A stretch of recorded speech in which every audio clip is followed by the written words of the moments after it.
sis and tell, a whole lot of talk about, a whole lot of nothing. Amanda does stand up, Alison's on TV, and when they hop on the phone, you already know it's the place you wanna be. Sis and tell, the podcast that's so sweet. Oh, sis and tell, sis and tell, a whole lot of talk about, a whole lot of nothing. Sis and tell. Hello, Alison Goldstein Lebovitz. We're so formal this morning. Good morning, Amanda Goldstein Marks. Yes. Thank God that's not your full name. You dropped the Jill, didn't you? Did you almost drop the was. Jill or did you drop the Goldstein? I think we talked about this, how I went to the Social Security office when I got married and they made me choose. Maybe it was the DMV. No, it was Social Security. Didn't I have to? I was like, I was like going to hyphen Amanda Jill, but I also wanted to keep No, Goldstein. you were not. Yeah. Yes. We have not discussed this. Not only have we not discussed this on the podcast, we have not discussed this. This is the first time I am hearing this story. You wanted to hyphenate Amanda Jill and be Amanda Jill? I want to be Amanda Jill. So, but why? That shouldn't be. There shouldn't be a problem with that. I call them the double troubles. There's plenty of women, especially who have two first names. Right, but they couldn't fit it. That's baloney. They told me, well, in hindsight, maybe I should have pushed back. I could still go change my name, right? Or I could just tell people it's too late. You know what was? I had another opportunity to change my name too, because when I started comedy, you have a stage name, right? So, and it was like this big dilemma. And for a while, people were calling me Mall of Amanda because that was the Gmail address I was emailing them from. I don't care if people spam me at mallofamanda@gmail.com. Right. But that is my handle for a lot of my social accounts. And people, I guess I wasn't signing my name, or I was just signing it Amanda. I would love to be booked on your show. Thank you for considering me. Thanks, Amanda. But then they would put Mall of Amanda on their poster and introduce me as Mall of Amanda. And I was like, oh, I've got to stop this. Right. Because then it's going to stick. But there are other people who have like crazy. Well, why didn't you just use the name we gave you? What? I don't know. What's the name? Demanda. You actually never gave that. I don't know why y'all didn't call me Demanda or Commanda growing up. Commanda. That's funny. You know, but it's y'all called me Man. Man, right. We call you Man. That's probably not a good stage name either. That's a little confusing. Generic. And it's hard the SEO for that's awful. But so then I just decided to do Amanda Marks, but a lot of comedians call me Amanda Goldstein Marks because that's what it says on Facebook. Right. But I don't want to drop Goldstein now because I feel like Amanda Marks sounds so generic. Goldstein is like, here comes the Jew. Here comes the Jewish girl. Right? Oh, Which God, that's terrible. It's surprising, but like there's not a lot of Jewish comedians in Atlanta, right? A ton in New York, obviously. LA, yeah. Chicago, I'm sure. But for some reason, there's only a handful of Jewish comedians here, and they don't talk about being Jewish like I do, you know? And I'm not like evangelical I'm just talking about. Well, what are you talking about? No, Well, evangelical. I use evangelical not in the sense of you're trying to proselytize. I use evangelical in the sense that you are hyper enthusiastic and proud of your Judaism. Right. In that sense, you're a little evangelical. No, but it's more of like, hello. I see it as a positive. I'm not saying it as a negative. I always say, I even relate that to when I say we need an evangelical supporter of this. I use that phrase, interchangeably with enthusiastic and diehard. Please don't call me evangelical. That is not. Well, in the South, it has a different connotation. I get it. Yeah, everywhere that has a connotation. Honey, we're not just secluded to the South with that. Everyone, I think, doesn't want to be referenced as evangelical. I would say spirited. Ruach. Spirited, yeah. Anyway, so you didn't get to keep Amanda Jill. I'm so sorry. No. I didn't know there was a history there, a traumatic history. I wouldn't have brought it up and caused such pain. No, but Shira to this day is the only one to call me Amanda Jill, and that's our cousin. Hi, Shira. Shout out to Shira. Shout out at to the top Shira. of the podcast. So, as you know, Rosh Hashanah is this weekend, and for the Jewish New Year, I got Mommy a present. Did you? No. What'd you get her? Well, can't you tell? I'm wearing it. This necklace? No, my haircut. I cut my hair shorter so that she has something in the new year to complain about right off the bat. It's the gift that keeps on giving. I know as soon as I walk in the house, she's going to be like, oh, you cut your hair. Oh my God, speaking of mothers and daughters with short hair, Ruby at one point asked me if she could shave her eyebrows. And I'm like, what makeup tutorial are you watching? I've got to ban YouTube. I don't know. She thought like if she shaved her eyebrows, they would grow back like Brooke Shields. Not that she knows who Brooke Shields is. Right. But like Who is telling her to shave her eyebrows?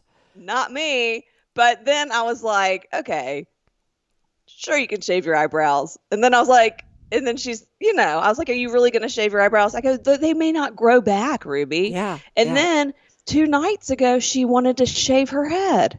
What? So I know. I'm like, what are you talking about? But look, we have, she has these friends. They're these twin little girls and they're like, if you met them, you would not even know they're sisters. They're fraternal, but they look nothing alike.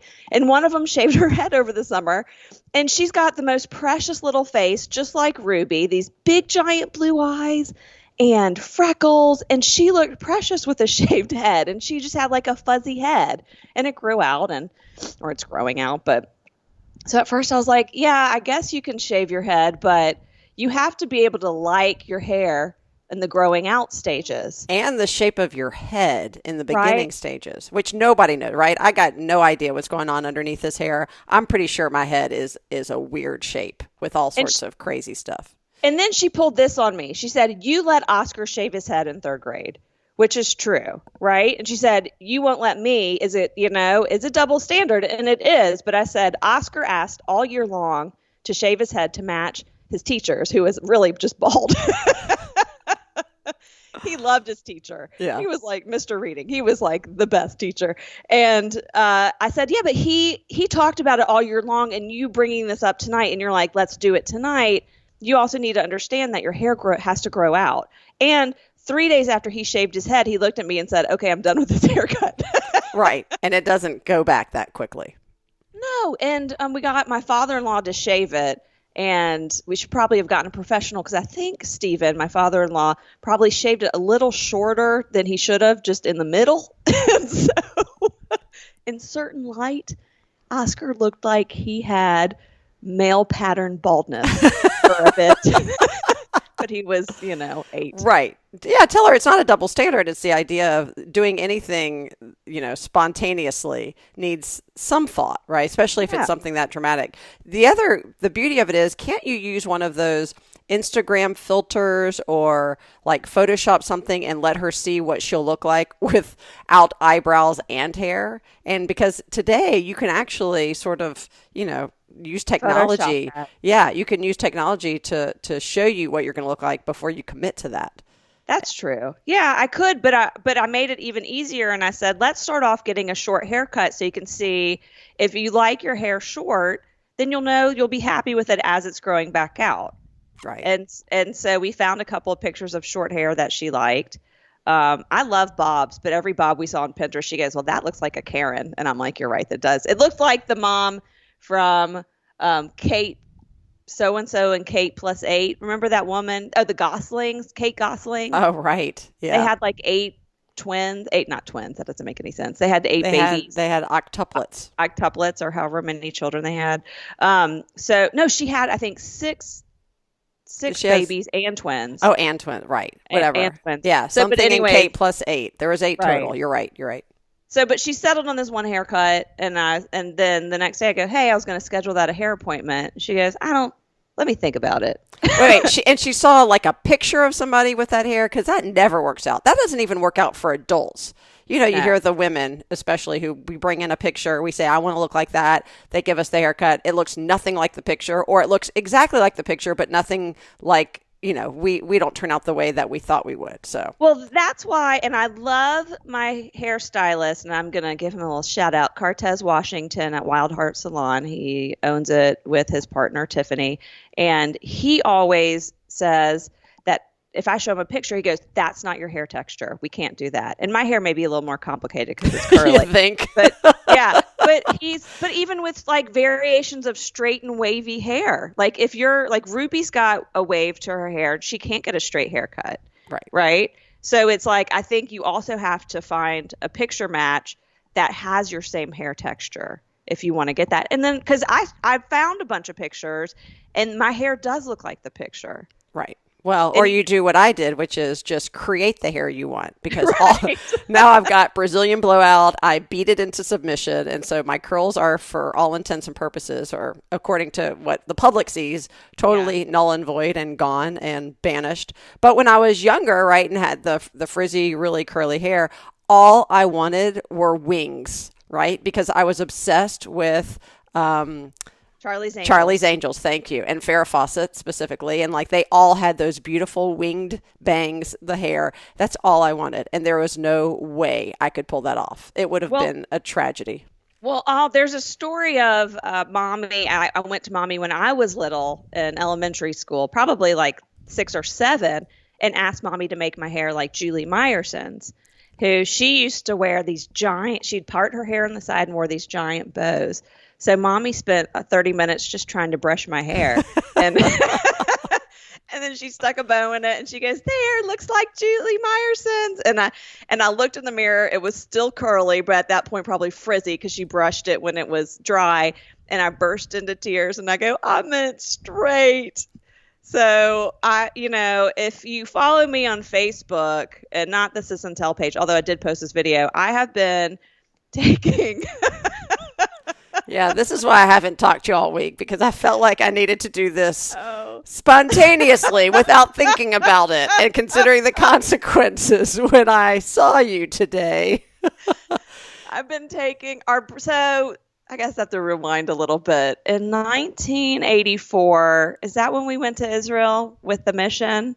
No, it was 1985. Okay, so then this makes sense. So in 1985, we went for Stuart's bar mitzvah to Israel, this family trip, and our dad bought this ginormous video camera and we didn't know this, but he literally recorded every single waking second of that trip.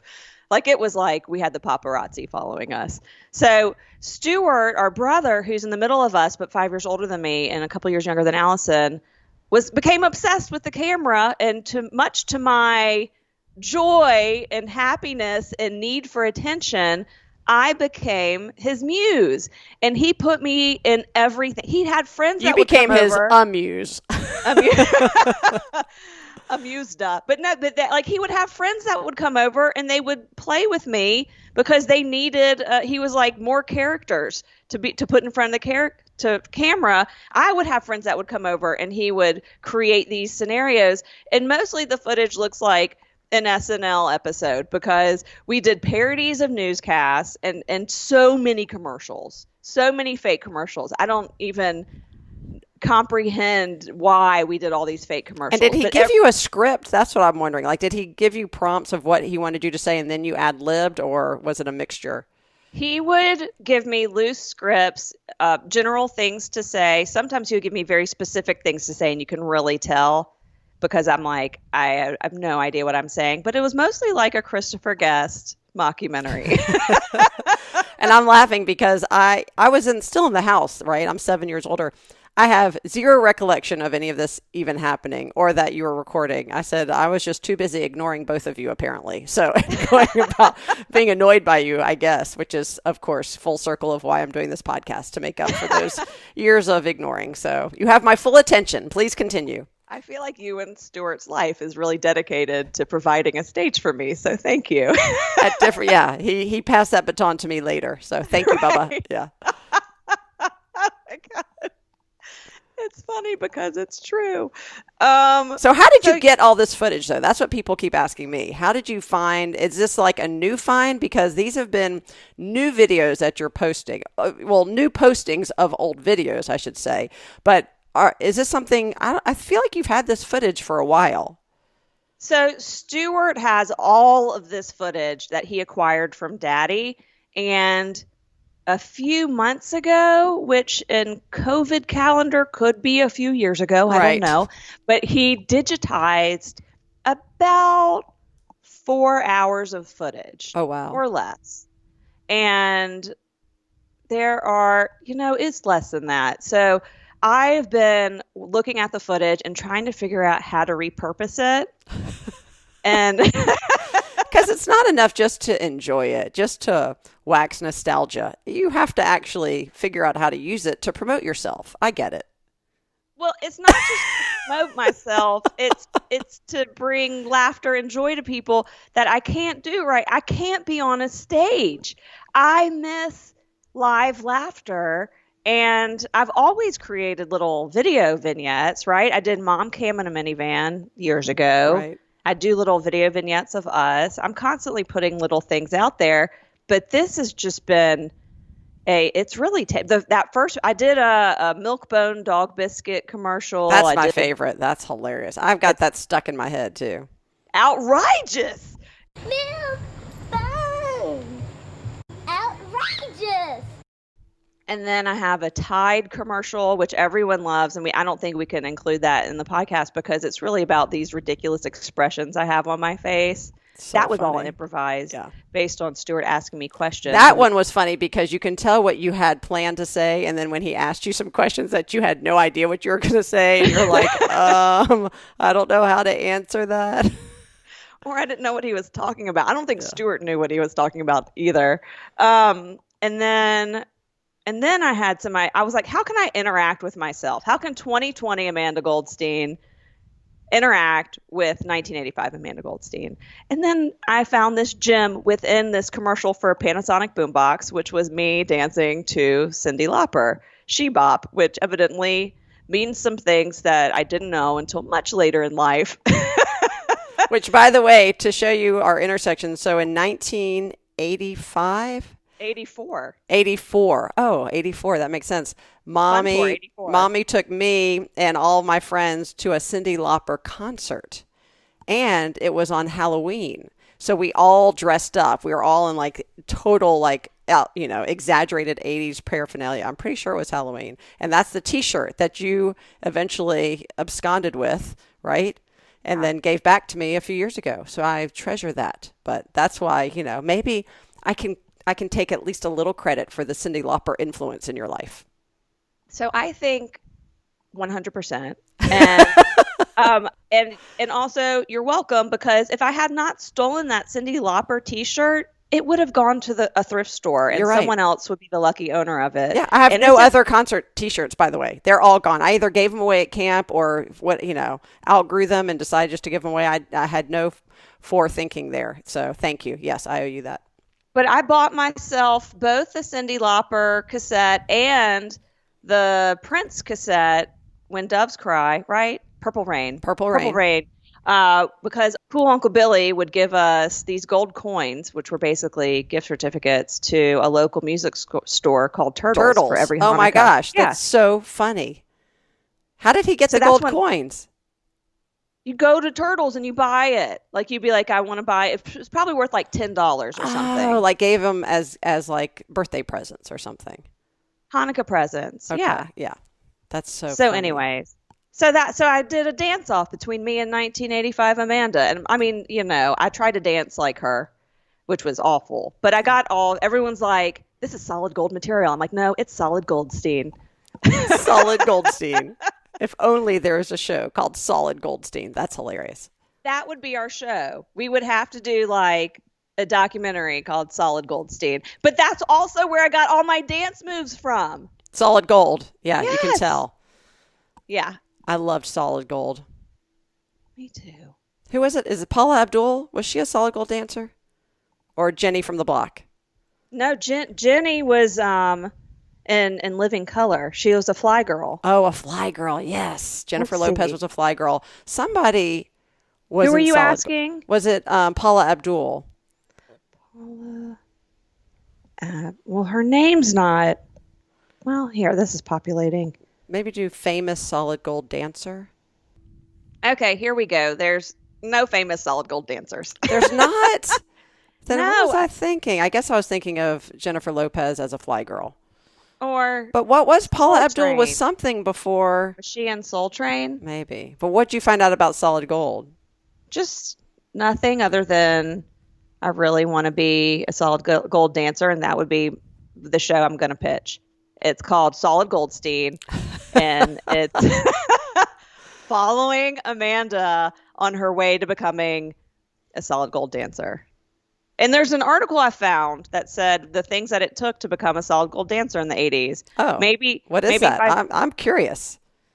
Well, okay. Well, now I got to go. Does it require dancing in your living room while your brother records you while wearing a blue leotard with your underwear sticking out? Because if it does, you were well on your way. You just didn't know it at the time. I did it. No, and I did buy that outfit so I could. Oh, yes. The adult version of it is just as cute. So they said your attitude was really important. Check. Yeah. But having good attitudes, right? They weeded out bad attitudes. And this is the woman who cast all the dancers and what she would look for. They're all different looking sizes and shapes. So that's good. Check. Yeah. Check. How long it took them to learn the routine and their technique and how they performed it and their face and how they smile. Ooh, you're a good smiler. Check. I am. Yes, I have my own technique at dancing. Have you seen duh.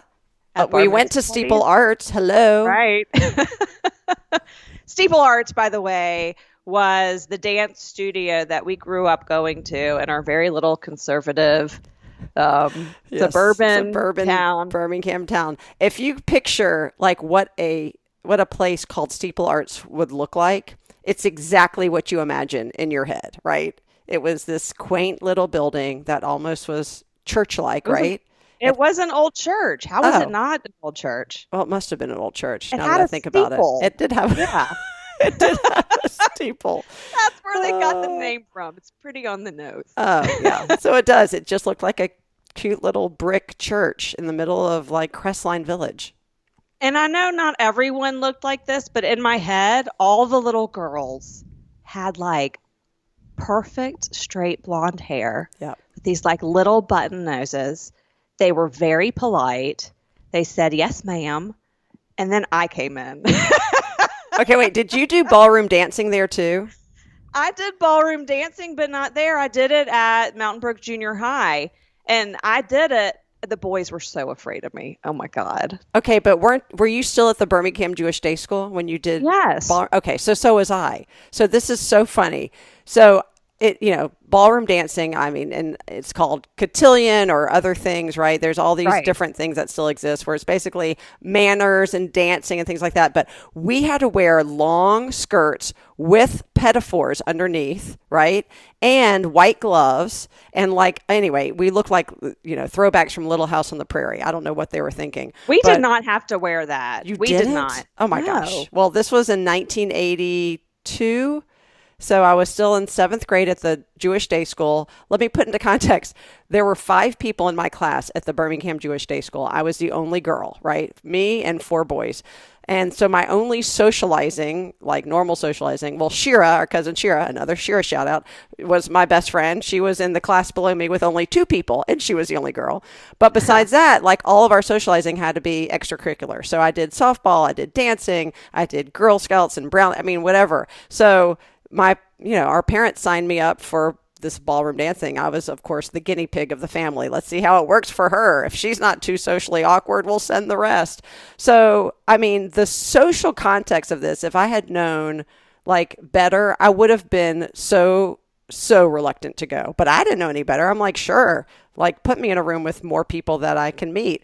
So I carpooled with Chuck Goldfarb and 3 other guys because we went to ballroom dancing with your zone public school. So I went with all of like, I guess the Crestline kids, which I didn't know. I knew of them and some of them through softball. We were not zoned for Crestline. What were we? Brookwood Forest? Yeah. Brookwood Cherokee Forest. Bend? Some one of those. I think you got to pick because I did cheerleading in 7th grade also. Oh, Lordy. And I got to pick. I did Crestline because I followed Rebecca Werb. Oh, I did it with her. Yeah. I think I did cheerleading one time, and that was one time too many. Yeah, but anyway, so the same, like to your point, yeah. like your visions are right. Like in my head, it's like you walk in and it's all of these, blonde, straight haired, skinny, popular girls that still manage to look good in a full skirt with a pinafore hanging out.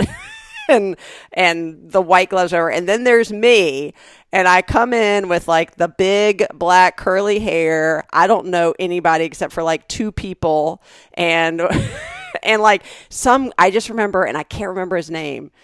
It was like a JR, but maybe it wasn't JR, but some guy who I don't know, like asked me to dance, which everybody asked everybody to dance, right? And that caused a whole stir because this girl liked him, and who is this girl coming in? I'm thinking, I just want to be social. Do you understand? I just need friends. Isolation. I'm just here. And it didn't help matters that we were not allowed to go to Pasquale's Pizza afterwards, right? Like everybody. Well, I don't want to throw anybody under the bus, but somebody in my carpool had a very strict parent who would not allow us. They didn't think it was appropriate. So Pasquale's, of course, was the pizza place around the corner. And not only was it the social place. Was it Chuck Goldfarb's parents? I'm not going to say. I'm taking the fifth. That's the only kid you mentioned, so I think it's his parents. I don't understand. Why is Pasquale's inappropriate? It's a pizza place. No, but it was because. What does that mean? Who knows what we were going to do there in 7th grade? Impressionable minds, more than pizza going on there for sure. But that was also hard because that was the real social after the social, right? Like ballroom dancing was like trying to teach us social skills. The Pasquale squad after ballroom dancing was the real social skills builder because that's where you learn to really get to know people and how to access that whole crowd, which I never got. We might have been able to go one time. We may have figured it out one time. But anyway, Pasquale's, of course, had the big thin crust pizza, but they cut it in squares so they could make a pizza feed like 20 people. It was pretty amazing. I mean, if you ate just little bites. The other thing I remember, so it wasn't... It wasn't enough that I was some sort of, I don't want to say social pariah. It wasn't that bad, but I was definitely like on the outskirts of the Mountain Brook social scene, and trying to weave my way in just really innocently enough. But mommy, so we had this carpool, so these 3 guys and me, and mommy was driving one day, one week, and she's going to pick up one of the kids, and the boy in the back seat goes, Miss Goldstein, and she goes, hold on, honey. And she's driving up the driveway. Miss Goldstein, hold on, honey. But Miss Goldstein, yes, you're driving up their front walkway. This is not the driveway. And she had driven, like, I guess because of night vision, right? Which she wasn't even that old. So if I was 12, she was 37 years old. So I can't even blame it on really night vision. But she, for some reason, there was an optical illusion. And so she drove up the sidewalk instead of the driveway, like literally up their front lawn. And the boys in the back are crying. They're dying and also mortified. I'm in the front seat. Of course, we're in the giant station wagon. And I'm mortified. And I could never live that down. If Chuck is listening to this, I bet he remembers because that was like, we talked about that forever. I still am talking about that, but yeah. I'm more interested. Chuck, can you ask your parents why Pasquale's was inappropriate? I feel like they had some insider knowledge, and I keep on thinking of like Stranger Things and what goes on behind the scenes. Right. So 80s. Oh my gosh. So 80s. Oh gosh. Well, if you feel spirited about Sis and Tell just like we do, be a little evangelical and spread the gospel about Sis and Tell with your friends. Thanks for listening to our latest episode. As always, this has been Amanda and Allison with a whole lot of talk about a whole lot of nothing. We'll catch you next time. Outrageous!